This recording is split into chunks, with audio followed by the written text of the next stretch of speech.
The other half of the light-dark cycle is keeping your environment dark at night. So in the nighttime, right before bed, you're going to want to keep your house dark.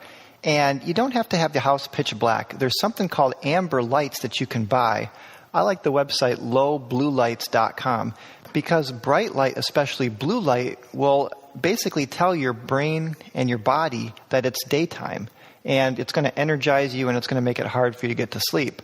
So some things that can trigger this response are bright lights, your iPads, your cell phones, your computer screen, TVs. Basically, 2 hours before bed, here's one of the best secrets I can give you for better sleep, is try to keep your house dark and use amber lights. And amber lights you can get at lowbluelights.com. You can also buy there some goggles that'll filter out blue lights. And I also like their little book reading lamp, which is an amber light for reading books.